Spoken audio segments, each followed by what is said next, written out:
서울 최대 재건축단지 강동 둔촌주공이 분양을 시작했습니다.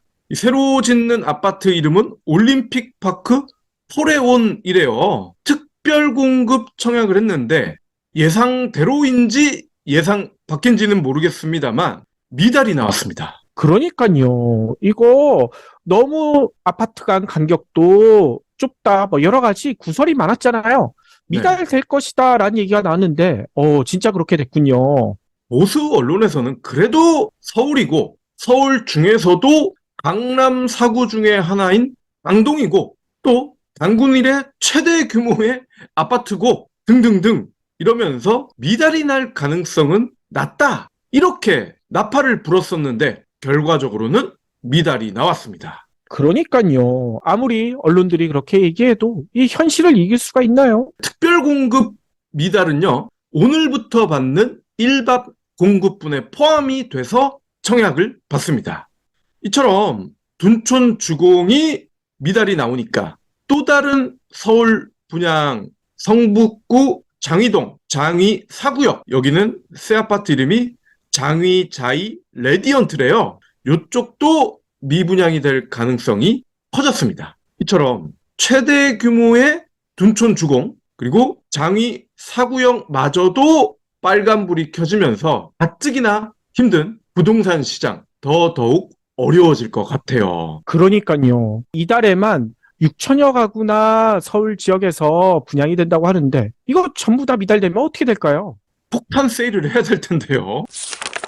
6일 한국부동산원 청약홈에 따르면요. 올림픽파크 포레온 특공에서 3.28대 1의 경쟁률을 기록했습니다. 특공에는 분양가 9억 원을 넘지 않는 전용 29, 39, 49제곱미터 소형 면적만 나왔습니다. 그런데 전용 49, 19.8대 1의 경쟁률을 보였어요. 일부 전용 면적에서 높은 경쟁률이 나왔지만 미달한 경우도 발생을 했다는 겁니다.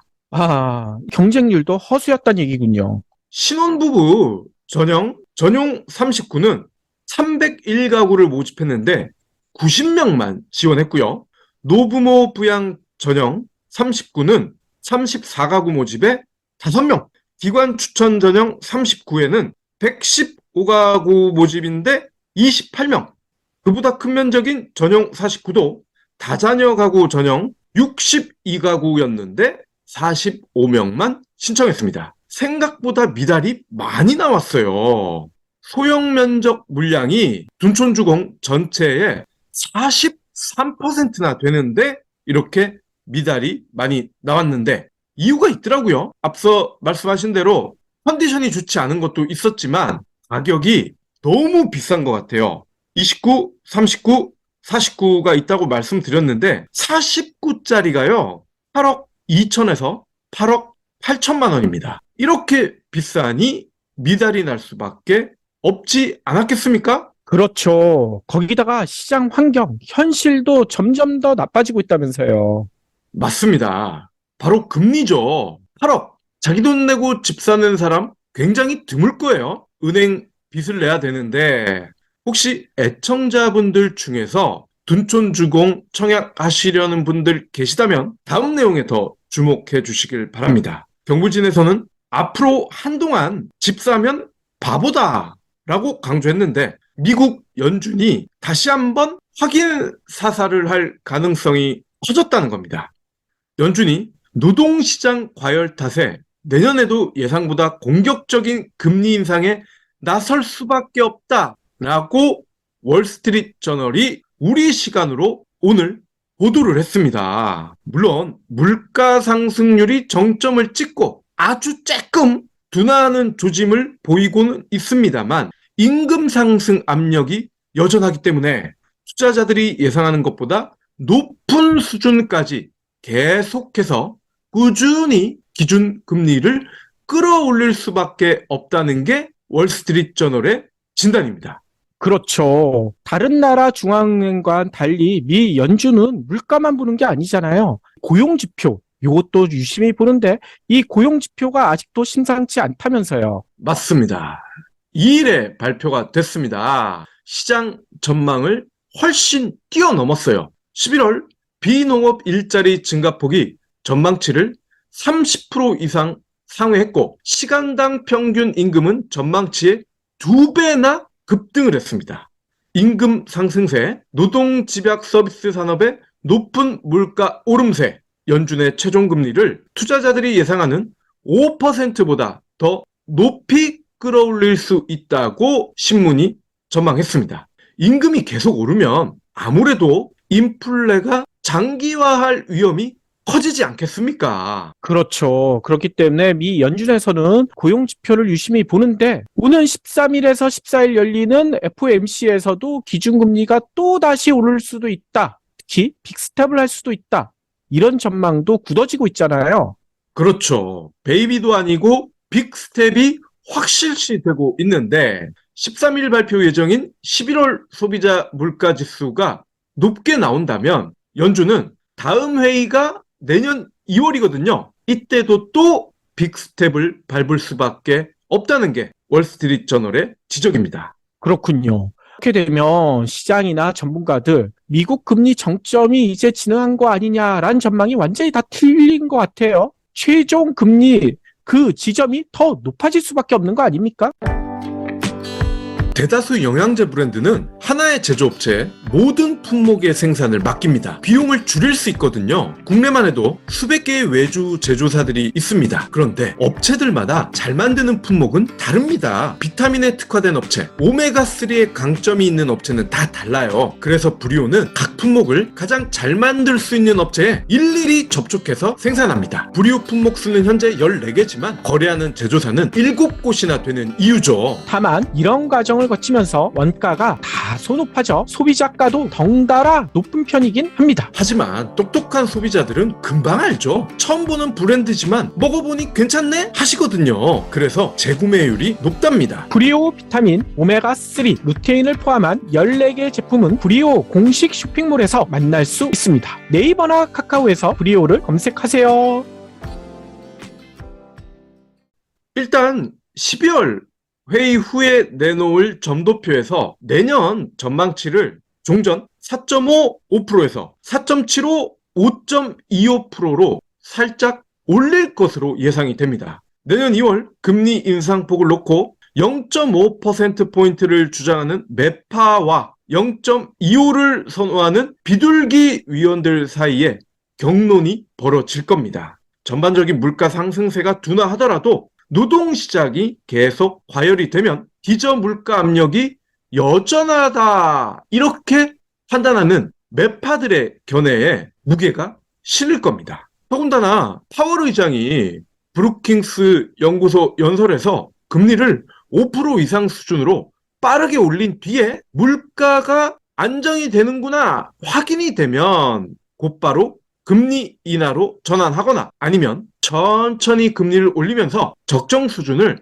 조심스럽게 탐색한 뒤에 높은 수준의 금리를 장기간 유지한다. 이 두 가지 방안을 제시한 적이 있는데 본인은 후자를 선호한다고 밝혔단 말이죠. 그러니까요. 많은 언론들이 파월 의장이 다시 비둘기파로 돌아섰다라고 얘기를 하고 있지만 정작 행간을 살펴보면 오히려 매파적인 행보를 더 보이고 있고요. 그래서 최종 금리는 5%가 아니라 6%에 가까워지는 거 아니냐 이런 얘기까지 나오고 있더라고요. 파월이요. 실제로 측근들한테는 이런 얘기를 했대요. 인플레 억제 실패하는 게 더 큰 실수다. 내 견해는 달라지지 않았다. 이것도 모르고 다수의 언론들은 비둘기네 어쩌네 피존이네 어쩌네 이렇게 떠들고 있었다는 겁니다. 그러니까요. 그래서인가 언론들의 잘못된 해석 때문에 이번 주 초에 미국 뉴욕 증시가 많이 올랐었는데 이게 다시 또 다 하락세로 전환하고 있다면서요. 그렇죠. 직전 밤에 있었던 미국 증시 많이 떨어졌더라고요. 대형주 중심인 S&P 500 그리고 다우존스 30 직전 거래일보다 각각 1.79, 1.4% 떨어졌고요. 나스닥 종합주가지수와 중소형주 중심의 러셀 2000 지수는 각각 1.93, 2.78% 하락했습니다. 반도체 대장주로 구성된 필라델피아 반도체 지수도 1.29% 떨어졌고요.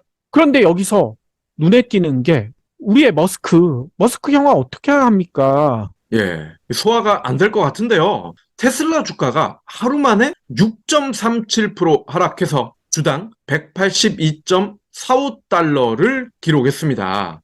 이유가 있어요. 금리도 금리지만 전기차 최대 시장인 중국에서 차가 덜 팔리니까 상하이 공장 생산량을 줄일 것이다 라는 블룸버그 보도가 나옵니다. 물론 테슬라 측은 반박했지만 이게 반박한다고 될 일이 아니잖아요. 일자리 열기는 뜨거웠지만 기업들은 경기 침체를 의식한 긴축 경영 일환으로 직원 해고에 나서고 있습니다. 5일에는요, 대형 음식료 업체인 펩시코가 음료 간식 사업 부문 북미 본부 직원들을 수백 명 해고할 것이고, 나아가 기술 홍보 관련직도 해고할 가능성이 있다는 보도가 나왔습니다.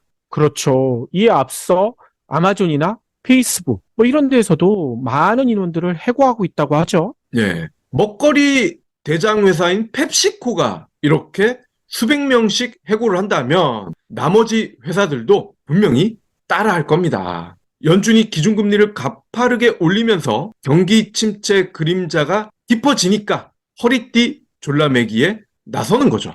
재밌는 건 연준의 지속적인 금리 인상 정책에 대한 일론 머스크의 반응입니다. 머스크는 최근 연준의 즉각적인 기준금리 인하를 촉구하고 있는데 트위터질을 참 열심히 하더라고요. 연준이 심각한 경기 침체 가능성을 대대적으로 증폭시키고 있다. 금리 인하를 즉시 단행하라. 추세가 우려스럽다. 이러면서 키보드를 열심히 두드리고 있습니다. 그러니까요. 이 머스크가 진짜 세계적인 빌런 역할을 더 열심히 할 생각인 것 같아요. 물론 머스크가 연준을 비난한 건 처음이 아닙니다. 지난 9월에도 연준이 빠르게 금리 인상을 하니까 급격한 물가 하락과 소비 감소를 동반하는 디플레이션 가능성을 키우고 있다면서 비난을 했었거든요. 그러고 한 달 뒤에도 연준이 현재 경제 상황을 반영하지 못하는 과거 자료에 의존해서 전방은 보지 않고 백미러만 보고 있다. 강도 높게 비판을 했습니다. 머스크뿐 아니라 미국 최대 은행인 JP모건 체이스의 제이미 다이먼 CEO, 데이빗 솔로몬 골드만삭스 CEO, 제프 베조스, 나름 유명한 CEO, 오너들도 연준의 금리 인상 여파에 따른 경기 침체 우려를 강력하게 드러내고 있습니다. 하지만 이들이 왜 그럴까요? 이들은 장사꾼 아닙니까? 장사꾼들은 서민과 달리 당장의 빚 부담보다는 불황을 더 싫어한단 말이에요. 불황이 오면 자기네들 물건이 안 팔리잖아요. 즉 연준이 잘하고 있다라고 볼 수 있는 또 하나의 시그널일 수도 있다는 겁니다. 그렇죠. 하지만 연준도 이렇게 된 이유가 있는 것 같아요. 연준이 좀 더 빨리 물가에 대한 대응을 했었으면 지금 불황 얘기까지 안 나올 수 있었을 텐데 머스크나 기업인들의 얘기에 너무나 연준이 한동안 비둘기적 행태를 보였기 때문에 물가 거품을 키워놨고 지금에서야 물가를 잡기 위해서 여러 가지 방안을 쓰기 때문에 경기 침체라는 여러 가지 또 어려움이 생기고 있는 것 같아요. 그러니까 기업인들의 이런 이야기 물론 여러 가지 경제 트렌드를 잘 보여준다라는 생각도 있지만 자기들의 사리사욕에 치우친 이야기일 수도 있기 때문에 이런 것들 우리가 잘 걸러서 들어야 될 것 같다는 생각도 듭니다. 그 역할을 경불진이 앞으로도 열심히 하겠습니다. 완주해 주셔서 감사합니다. 하트 투척, 댓글 남기기, 링크 공유, 계좌 후원 등 경불진 두 PD에게 힘을 보태주세요. 더 좋은 내용으로 보답하겠습니다.